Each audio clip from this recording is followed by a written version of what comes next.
Welcome back to my YouTube channel Learn Continental English. So आज हम another pair of confusing prepositions पढ़ने वाले हैं and they are of and from. OF is of and FROM is from. ध्यान से सुनिएगा, be very attentive. हम क्यों बोलते हैं he died of cancer? However, हम बोलते हैं he died from loss of blood. ध्यान से इन sentences को सुनिए, then only you will be able to understand. He died of cancer. He died from loss of blood. Death दोनों ही case में हो रहा है, कैंसर में भी डेथ हो रहा है और लॉस ऑफ ब्लड में भी डेथ हो रहा है. तो फिर हम क्यों एक जगह ऑफ लगा रहे हैं, कैंसर के लिए ऑफ और लॉस ऑफ ब्लड के लिए फ्रॉम. वीडियो के एंड तक बने रहिए, आपको लास्ट में बिल्कुल क्रिस्टल क्लियर हो जाएगा कि कब हम ऑफ लगाएंगे और कब हम फ्रॉम लगाएंगे. सबसे पहले हम ऑफ देख लेते हैं. कुछ डिजीजेज से आप देखोगे कि डायरेक्ट डेथ होता है. आप देखो कि 90% केसेस में क्या हो रहा है, कैंसर डायरेक्ट डेथ, वो भी तो 90% केसेस में लोग मर जाते हैं. ऐसा हो सकता है कि हम पेशेंट को पैसा खर्च करके अच्छा मेडिकल ट्रीटमेंट दे करके 1 साल 2 साल 3 साल हम लोग उसको ज़िंदा रख सकते हैं, बट डेथ सर्टेन है. राइट, कैंसर की बात करें. सेकेंड, हार्ट अटैक में भी यही केस है. हो सकता है कि एक हार्ट अटैक आ जाए तो पेशेंट कुछ दिन तक ज़िंदा रहे, दूसरा आए फिर भी थोड़ा साल और ज़िंदा रहे, बट अगर थर्ड हार्ट अटैक आ जाता है तो patient is dead. Okay, so remember, heart attack से भी डायरेक्ट डेथ होता है. Brain haemorrhage, again the same case. 90% cases में ब्रेन हैमरेज से लोग मरते हैं, आज नहीं तो कल.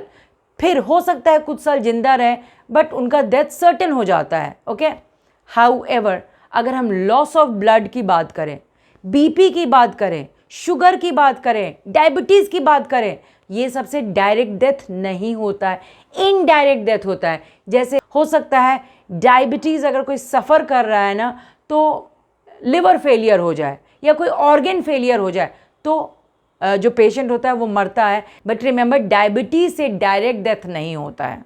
डायबिटीज़ के बाद अगर हम लॉस ऑफ ब्लड की अगर बात करते हैं, फिर लॉस ऑफ ब्लड से डायरेक्ट डेथ नहीं होता है, इनडायरेक्ट डेथ हो सकता है. राइट, सो जब भी अगर डायरेक्ट डेथ किसी भी डिजीज़ से या किसी भी कॉज से हो रहा है तो हम वहाँ ऑफ लगाएंगे, बट अगर इनडायरेक्ट डेथ हो रहा है तो हम फ्रॉम लगाएंगे.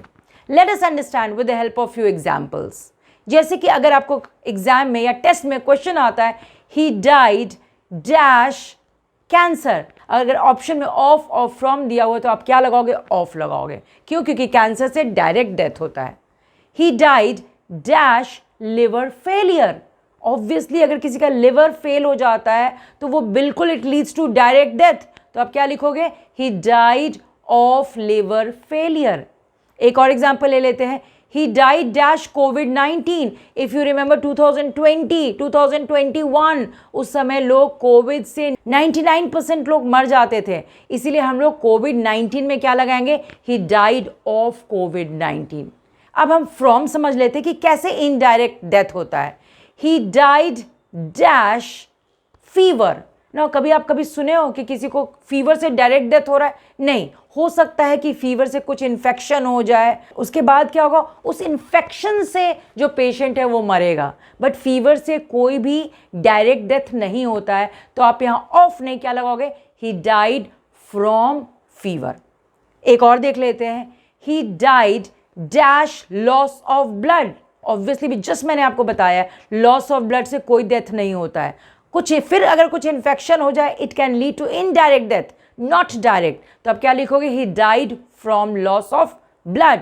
ही डाइड फ्रॉम डायबिटीज़, डायबिटीज़ से भी डायरेक्ट डेथ नहीं होता है. हो सकता है उसके कारण कोई वही ऑर्गन फेलियर हो जाए तो हो सकता है पेशेंट मर जाए, but it doesn't lead to direct death.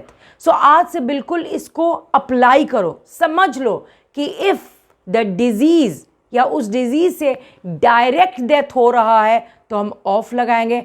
However अगर इनडायरेक्ट डेथ हो रहा है तो हम फ्रॉम लगाएंगे. एक और एग्जाम्पल, लास्ट एग्जाम्पल देख लेते हैं. He died dash dengue. Now remember, dengue से अब डायरेक्ट डेथ नहीं होता है, डेंगू से 90% लोग बच जाते हैं, तो हम क्या लगाएंगे, ही डाइड फ्रॉम डेंगू। एक समय डेंगू से लोग बहुत मरते थे, but now it is not the case. So I hope this must be crystal clear to you. Next class miss नहीं करना है, क्यों? कंसिस्टेंसी मेंटेन करना है। एंड नेक्स्ट क्लास में हम फिर से ऑफ और फ्रॉम ही कंफ्यूजिंग प्रपोजिशंस करेंगे, but it will not be related to death. It will be, क्योंकि डेथ का हम कर चुके हैं, it will be related to states of matter. क्यों? एक आप एग्जाम्पल सुन लो। हम कभी कभी बोलते हैं ना, कभी क्या, हम इनफैक्ट ये सेंटेंस बहुत कॉमन यूज करते हैं, the table is made of would. हम क्या बोलेंगे? Gold necklace is made of gold. हम क्या बोलते हैं? The rod is made of iron. But हम फिर क्यों बोलते हैं butter is made from milk? या हम क्यों बोलते हैं घी इज मेड फ्रॉम मिल्क? या वाई डू वी से jaggery is made from sugar cane? So we are going to continue with this in the next class. Don't miss it. That is very important. So let's learn, connect and enjoy together. अगर अभी तक आपने मेरे channel को subscribe नहीं किया, please go ahead and subscribe it, which is Learn Continental English. Thank you everybody.